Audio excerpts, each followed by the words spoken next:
In an era of massive grocery chains, how do you build a space that prioritizes people over profit? Our guest today is proving that community-based approach anchored in radical quality is the key to healthier life. Welcome back to the Mindful Professional Podcast. I'm your host, Dr. 𝗵𝗲 𝗂𝗃. Joining us today is Steve Blankenship, owner of Livewell Organic Market right here in Leesburg, Virginia. Steve has built more than just a market. He's built a community hub focused on organic foods, functional supplements, and clean body care designed to nourish your mind, body, and soul. Welcome, Steve. It's nice to see you again. Yeah, you as well. Absolutely. And Thank you. And thank you for taking the time to do this with me. You know, I'm exploring local professionals, and when I saw you, I was super excited about the whole organic market. I've been looking at different whole organic things for my 3 kids, and I was really intrigued and interested in how you've set up the store. So I figured I'll talk to you a little bit more and get to know you, and then our podcast goes to it goes on our patient newsletter as well as on our YouTube channel. And our patient newsletter, well, our patients are mostly local here, and I figured that'll be a good exposure and a good spotlight for you and the store too. Yes, thank you for that. We're grateful for this opportunity. So thank you so much for exploring us and wanting to expand that relationship. And we appreciate your help in the community as well. Yeah, thank you.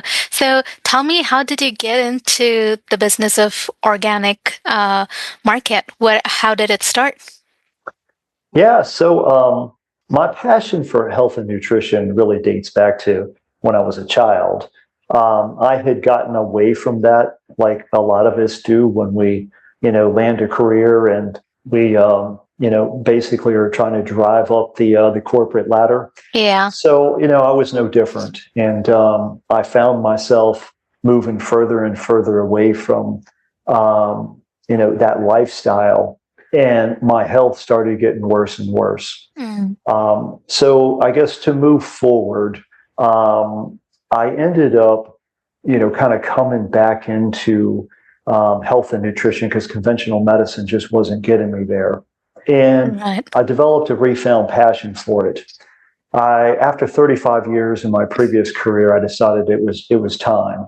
And I had been frequenting a health food store at the place where in the location where I used to live. And it was just my thing that I did every weekend. I visited the local health food store. So every weekend I developed a good relationship with the manager of that store.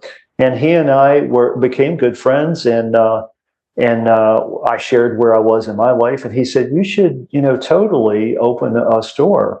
So I thought about it. I gave it a couple of years. I played around with the idea, did some research, and ended up finding this business for sale about 3 years ago. And so here I am at this point. So that's kind of how I got into it. Okay, that's nice. So was it an organic market to begin with, or did you go in and change things around? It was. The previous owner had actually had this business for 30 prior years in Leesburg. Oh, wow. So it used to be called something different. I had renamed it, and it was an organic market, but it was more of a supplement store back then. And we struggle a little bit with today's customer base because they still think of us as kind of that supplement store when we're much more than that. But nonetheless, yes, I've adapted the model, tried to evolve. It is a very difficult model to sustain in today's world. So we're trying to do the best we can to drive business to us, to make the community aware of what we do, why we do it. And it's really a tough business model in today's world. But I feel like it's so much needed, though, right? It's the clean products, whether it is a bag of cookies to the flour that we use to personal products we use, we don't realize how much things are added until you start flipping the packet and seeing the ingredients. And and that's one of the activities that I've been trying to get my kids engaged in. We go to the store, they're like, can we buy this, this, and this? And I'm like, sure, but you have to look in the back. If there's something that you cannot pronounce and it sounds too complicated, that's possibly a chemical, then we shouldn't be eating something like that. So how do you educate the locals that you're so much more than just supplements? What have you done so far? Yeah, and the need could not be greater in today's world for what we do, and that kind of community-based small business. The need is so great right now, and it's just a travesty to see a lot of these type businesses fold around the area. There's so much pressure around national retailers, and of course you have the online buy-in. That it's just really collapsing, these small businesses. But to that end, yes, we try to engage our community, any way we can. We do seminars, we do things like this podcast. I've done other ones, and it is about. We do a lot of social media as well, and it is about trying to educate consumers about, not only about we're here, but about why we're here. And that does matter. I'm not going to suggest that some of the other pressures that we have here are bad, but they certainly have a lot of products on the shelves that you have to pay attention to. You really do. We do that for you. So that's why we exist. We do that because we vet these products out before we put them on our shelves. And that's one of the mechanisms of trust I'll say that we have in our community is we do that for you. Right. So how, I know for you, quality of the products is really important. How do you keep up with the demands versus, making sure it's the right quality product that you have on your shelves? Yeah, it's a lot of work. One of the things that as a community-based small business that we try to do is we try to focus on local small business. Mm-hmm. So local producers, we try to focus there first where we can. And we're actually pretty lucky to live in the community that we do because there are a lot of local producers in Loudoun County and the surrounding areas. Right. So we try to focus there first. So, it really starts with knowing where your food comes from. Having that relationship with that person so that you have some trust built in what's going into your soil, how it's being harvested, the transportation process, how long is that taking, what are they treating, anything, and if they are, why, and what are they using, that is all so important. So that all goes into, the products that we put on our shelves from a local standpoint. Now, of course, we can't source everything local. So, there's a fair amount of products that we certainly have to purchase out. We look for unique small businesses as well, even though if they're not local. Mm-hmm. We try to support small business across the country, basically. Nice. Local first, but across the country. Sure. It is, that's generally where you're going to find the cleanest products. Now, that being said, that doesn't necessarily align with being the cheapest product. So it is somewhat of a difficult sell when we have the pressures that we do on lower priced products. It's very hard to compete with that. So that's really been our biggest struggle is, finding the products isn't so difficult with the standards, but those price points are going to be higher. And sometimes that doesn't pay the bills, to be quite frank. So it's a delicate balance on that and trying to educate consumers on, well, why is that? And there's a difference. There's a difference in quality. There's a difference in, a product that is locally small produced versus mass produced. Right. There's a lot of differences in that. And I get it. Food is expensive in this country. So, so people have to draw the line somewhere. But, paying for good food is really an investment in your health. So you can pay now or you can pay later. And when you pay later, it's probably going to be in the form of medical bills and a lessened health span.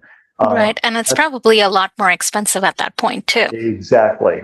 It is. And just think about that from a comfort level. Who wants to spend the last decade of their life, having someone take care of them because of bad health that, could have probably been easily managed through, proper lifestyle.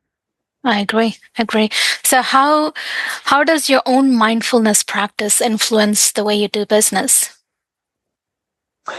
Good question. I would say that it's just awareness of the products that you're putting on the shelf. So taking that time to think about that product, where it's coming from, do you have a relationship with them, rather than just trying to buy something to put on the shelf. So it's being mindful about what you're putting on the shelf.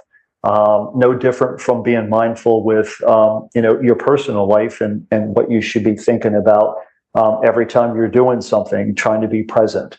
So it's about, really about thinking that through with every decision that you make. All right. So this kind of leads to my next question is, how do you define mindfulness in the context of daily wellness? Yeah, so it's very important.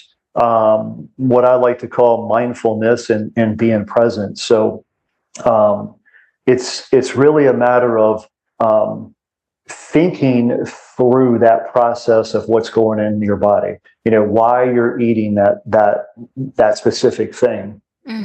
How long you're chewing it, thinking about, the nutrients that's in it and what it's doing for your body. That's being mindful. And those things matter. They matter to the body. They matter to the digestive system. And those principles go a long way in, not only with the foods that you choose, but also, the nutrients that you get out of them, once they're digested. Right. Okay. And how do you align this with your staff? Did you have to do a lot of education and training for them, or was it a easy transition with, educating your team to be on the same page as you? It's well, first of all, the employees that seem to gravitate toward this business model are generally healthy, conscious people already. So they want to be in this space because they want to be around like-minded people. Sure. So from that standpoint, it's you at least get a pool of people who have similar interests, and it makes it a lot easier because that's their passion. But education is a constant in any type of business. It is a constant, I'll say, thing that has to be done at every level. So, whether we have access to a lot of different educational seminars, and it's important that, staff are setting in on those. We have vendors that come in and explain things about products. So it's a revolving effort, and it's never ending. So it's just something that we kind of work into the process. And how is you said it's been 3 years. How has Leesburg responded to your focus on organic food and wellness? It's been tough. We have experienced some great, I'll call it, gains in 2025 to kind of allow us to have some positivity moving into 26. But it's been really tough. We suffer from, I'll call it suffer from, the national chains that surround us. And it is really hard to overcome that. And that's what pushes a lot of these small businesses out, to be quite frank. So, we're in it to win it. And I think there's a grassroots movement. I just feel the energy right now. There's a grassroots movement in this country with people trying to come back to, the natural health food stores and trying to eat whole foods and being more aware of what they're putting in their body. So we're optimistic. We've got a long way to go, but we are optimistic. What is something that you can tell locals to start thinking about, organic foods, wellness in general? You've touched a little bit of everything, but, like I said before, our audience is primarily our patients. Those are 65 and older. What would be a message that you would tell them to really say, hey, this is what we should be focusing on, especially to be able to age well? Yeah, it's a very good question. And it's something that we kind of promulgate here. The first and foremost thing, eliminate added sugars from your diet. Number one thing. Sugar is in everything. So I think the greatest thing that you can do to your health is to make sure that you're reading the labels for sugar content. If it has added sugar in it, you just have to either eliminate it entirely, which is preferable, or minimize it greatly because it's in everything. Seed oils is another thing. It's highly controversial, and rightfully so. But to that end, we overconsume what I'll call snacks that are just heated in vegetable oils. And that has a devastating effect on cardiovascular health. The next thing is probably just additives, that the preservatives and additives that get put into foods. You alluded to it earlier. You have to read the ingredients. And, some additives, as in preservatives, are necessary and in moderation are fine. But you definitely have to be aware of what those are and how frequently you're eating them. And last but not least, the more whole foods that you can consume, as in single ingredient whole food, the healthier you're going to be. It's just that simple. Makes sense. Makes good sense. Yeah. So do you have memorable stories or moments in the store when you've seen somebody kind of progress in their wellness journey? Yeah, that's what inspires me to really keep going. To be honest with you, I love working with customers and people. And yes, on occasion we will get somebody that is so thankful that we're here. Whether it's thankful because we're a local small business, they want to support us and they like our products, or more importantly for me is that we offered them something that has changed their life in some manner in a positive way. And we definitely get those comments. Do you have an example? Do you have a specific story in mind? Not really. There's several. There's many that I can think of off the top of my head that touched my heart when they said it. Do I have a specific one that I could point out that was kind of unique to me? Not really. We've had several. Okay. Both from a nutritional standpoint and a supplement standpoint. We've had, especially when it comes time to boost immunities, like in a season we are right now with viral loads going around. We'll get a lot of thanks about hey, that remedy really saved me, or it worked. So it's good to hear that. And we've also heard great comments from people who were given information about food, that is healthier for them, healthier options. And we'll have comments back about, yes, they feel better, because they've eliminated this from their diet or what have you. So yeah, there's always, I'll call it inspiring comments from our customers. Yeah. Nice. So what do you see as the role of small wellness business in building resilient, mindful community? Yeah, it's really important. Having a better relationship at kind of an intimate, I'll call it level, with someone is so much better than the standard systems that we have right now with respect to healthcare. But it's much deeper than that for me. We're a culture of social beings, and we need to have that social interaction. And it is so important, especially in today's world with the communication of text messages and emails and what have you, that we tend to want to continue to isolate ourselves, and hide behind the screens. And there's science to show that it's really unwiring our brains. Yeah. And we have to get back to that personal touch, that eye-to-eye contact, the smiling, the social cues. That's what makes us happy. That's what wires our brains correctly. And it promotes, I think, better health between us as people. And I think that alone, I think, is right now the most important thing that we could be doing. Nice. And how do you stay grounded through all the demands of running your business? Not easy. What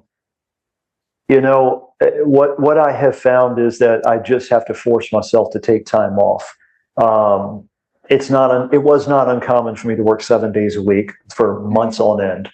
And it's tough, but it will definitely burn you out. And I know that more than anything, because that's what happened to me in my previous life. But to that end, taking the time off and taking time for yourself, whether it's a walk outside, whether it's going to the gym, which is what I'd like to do, it's so important for kind of resetting the mind and kind of keeping your health in a place that makes you happy and obviously sets you up for longevity and health yourself. Absolutely. So is this something you do on a daily, weekly basis? What does your I guess time for yourself or self-care routine look like, given the demands of the business? Yeah. So I'm trying to take off a couple of days a week now. Nice. But my workout regimen is pretty much 5 to 6 days a week. So nice. I try to focus that in the mornings now. So I do a routine that allows me to do, kind of a workout session and have some time to myself before, I get into the rush of every day. Yeah. It definitely helps. Absolutely.